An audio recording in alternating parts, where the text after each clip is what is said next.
Welcome back, everybody. Todd Huey here with Lone Star Boars, Huey Outdoors. This is a video that I've been wanting to make for a long time. I've been using these things for a little bit over 2 years now. Never made a video because I couldn't find one that wasn't Chinese made. Searched and searched. I waited, talked to several companies. There's several that are assembled in the US, like the one that we're fixing to talk about right now, but all of them have Chinese motors, Chinese parts, all that. And what we're going to talk about is e-bikes. Now, I've had it's kind of a hybrid. It's on a mountain bike frame, but it doesn't have pedals. It's all power, throttle assist, throttle. And I've been using it for a while, and we'll talk about it later. Then I got a full-size dirt bike, which is awesome. And I got it just before my heart issue started, and just hadn't really got to do any footage off of it. Got some now, but we'll do that in a later video. This one is actually a pedal assist bike. I got it. I had open heart surgery. When I got out, I needed to do some exercising. Lots of trails around here to ride, but I was afraid. I got 10-15 miles out and I got tired. Might be in trouble, so I wanted something that would assist me and getting back if I needed it. And I absolutely fell in love with this thing. And originally it was only for the trails, but it is so quiet that I'm gonna take it out hunting. And here it is. This is an Adventure. It's a fat tire bike with an electric motor. It's got 8 speeds. Here's your battery compartment over here. You charge it down there. You got a little control panel here, and this is where you select. You can just pedal this bike, or you can throttle it without pedaling, or you can do pedal assist. Has hydraulic brakes, which are really awesome, especially since this thing will do, with pedal assist on and me pedaling, I've got it up to 32 miles per hour. With just throttle, it'll only go 32.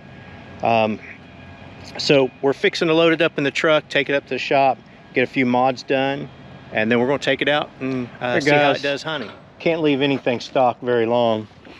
Loaded up the bike here. I'm gonna take it into the local bike shop and put some new pedals on it, some shorter cranks, and lower gears to make up for the shorter cranks. And then got some foam insert tires we'll look at once we get to the shop.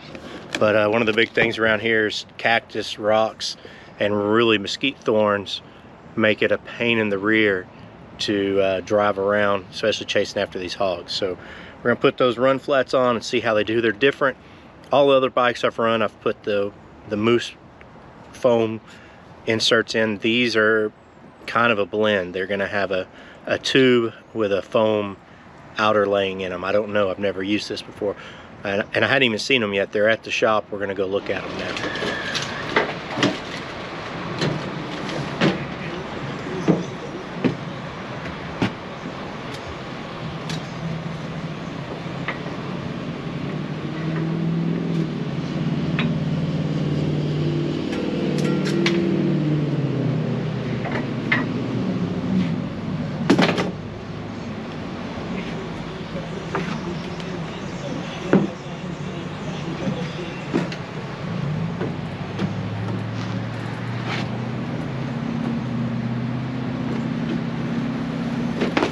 Broken ankle.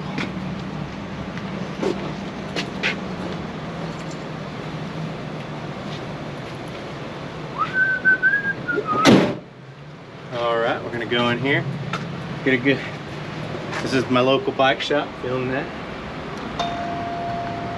All right, will you hold that door for me, huh?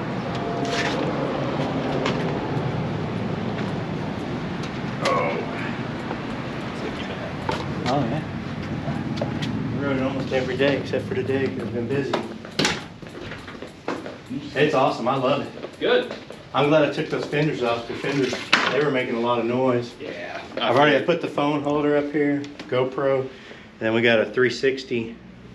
Got grass and stuff in it. 360 camera that's going to go there. Okay. And then maybe one there to do some stuff. I like your little accessory bar there too. Yeah, I was trying to, I don't know if I'll leave it on there. I found it on another YouTube channel. Okay. But anyways, he's gonna show us the tubes that we're gonna put in here instead of the moose. Come on back, guys.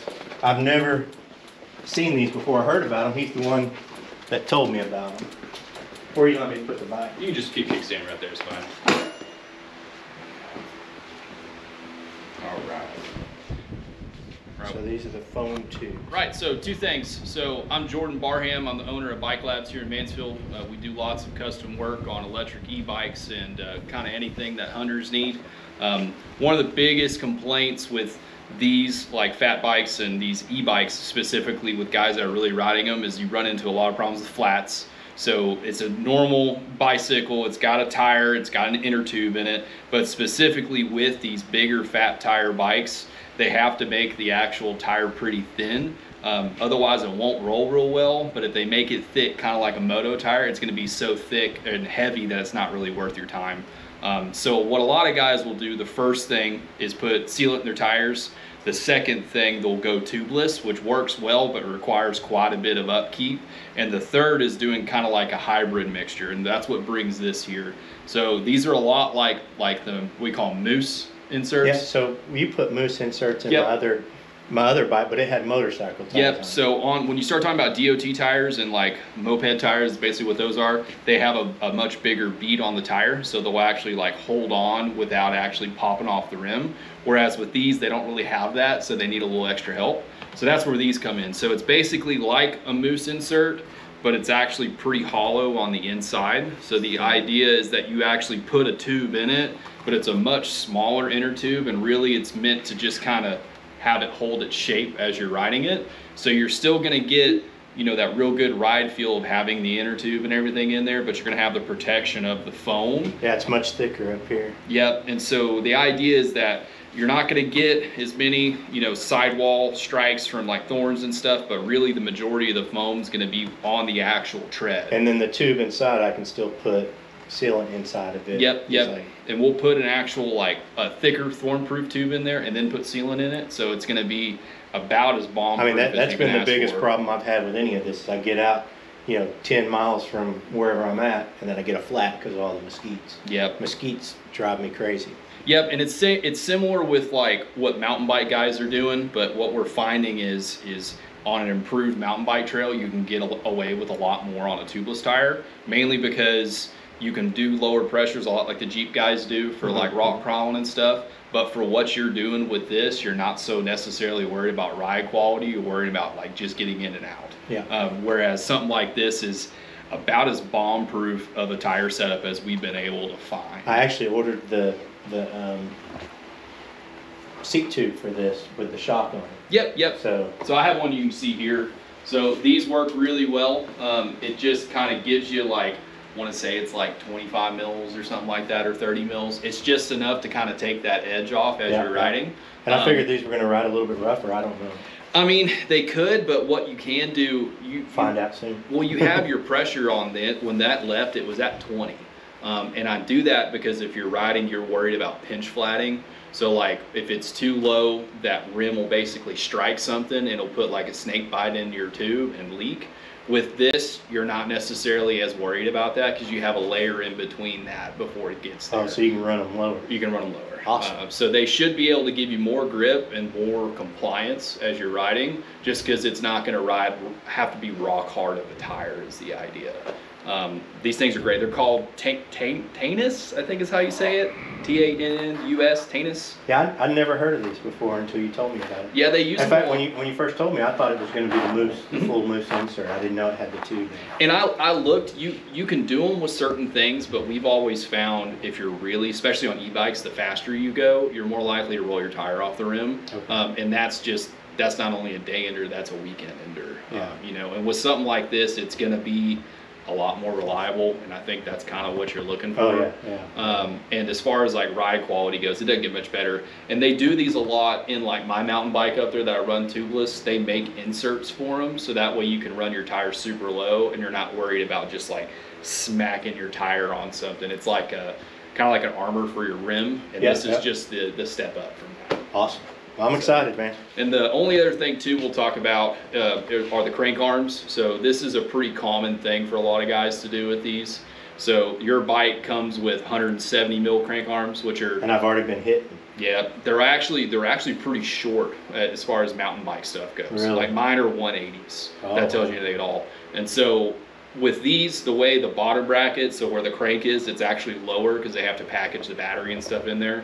So it's real common to get pedal strikes on it. But you can do, what are these, 150s? 150s. So probably, what, an inch and a half, 2 inches shorter, which you're probably really not going to feel when you're on the bike. But on something like this, you're not necessarily worried about super efficient power transfer. You're more worried about like getting over rocks and stuff. Whereas this is gonna not only do that, but hopefully make it a little quieter, so you're not getting pedal strikes or crank strikes as you're riding, you know.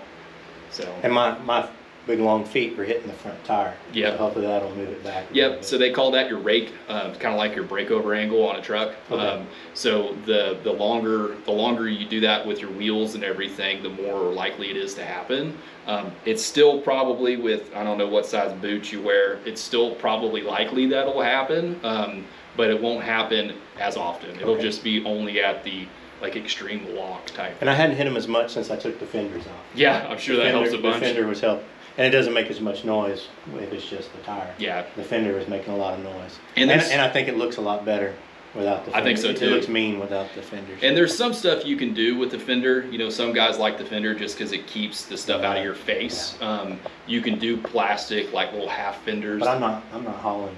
I'm creeping along trying to find pigs. Yeah. So something like that, you know, you're more worried about keeping it as quiet as possible, yeah, and yeah. I think we're going to be able to do that. Well, I've ridden it all around already, and it's been somewhat muddy, and I haven't had anything fly up yet. Good, good. So, awesome, man.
Well, I hope y'all enjoyed that footage. Those were the first kills, some of the mods I've done.